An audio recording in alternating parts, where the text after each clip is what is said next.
100 বছর আগে রাষ্ট্রীয় স্বয়ংসেবক সংঘের প্রতিষ্ঠা এটি কোনো কাকতালীয় ঘটনা নয়। এটি 1000 বছর ধরে চলে আসা ওই পরম্পরার পুনরুত্থান ছিল,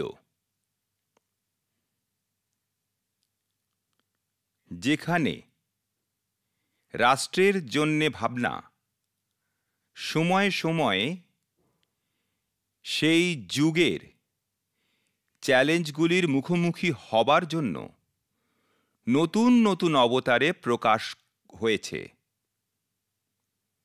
এই যুগে সংঘ সেই অনাদি রাষ্ট্র চেতনার পূর্ণ অবতার।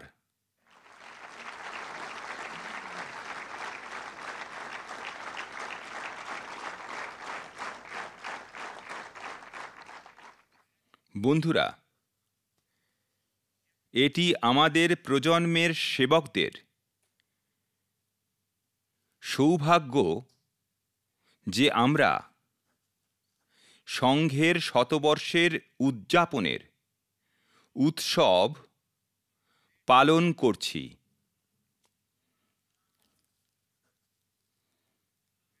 আমি আজ এই উপলক্ষে দেশের সেবার সংকল্পে সমর্পিত কোটি কোটি স্বয়ংসেবকদের শুভেচ্ছা ও অভিনন্দন জানাই।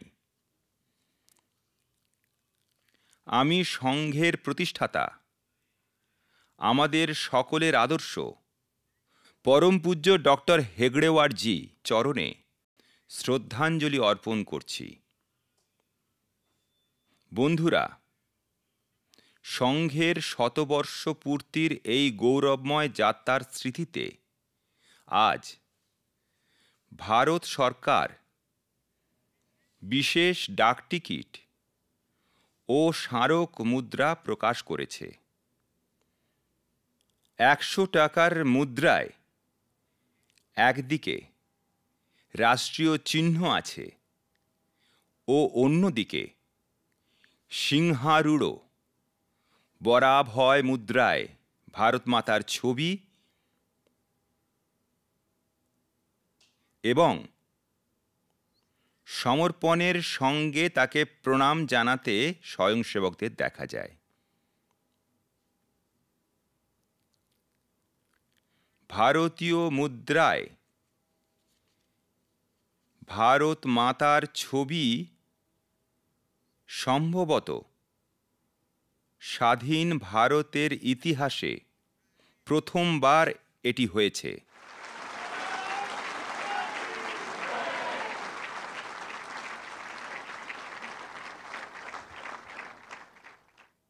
এই মুদ্রার উপরে সংঘের বেদ বাক্য লেখা আছে, রাষ্ট্রায় স্বাহা, ইদম রাষ্ট্রায়, ইদম নমঃ।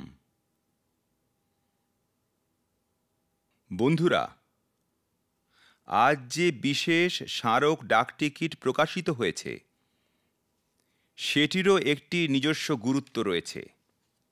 আমরা সবাই জানি 26শে জানুয়ারির সাধারণতন্ত্র দিবসের প্যারেডের গুরুত্ব কতটা। 1963 সালে 1963-তে আরএসএসের স্বয়ংসেবকরাও 26শে জানুয়ারির সেই রাষ্ট্রীয় প্যারেডে অংশগ্রহণ করেছিল এবং তারা সাহস, শৌর্য ও বীরত্বের সঙ্গে দেশপ্রেমের সঙ্গীতে পা মিলিয়েছিল।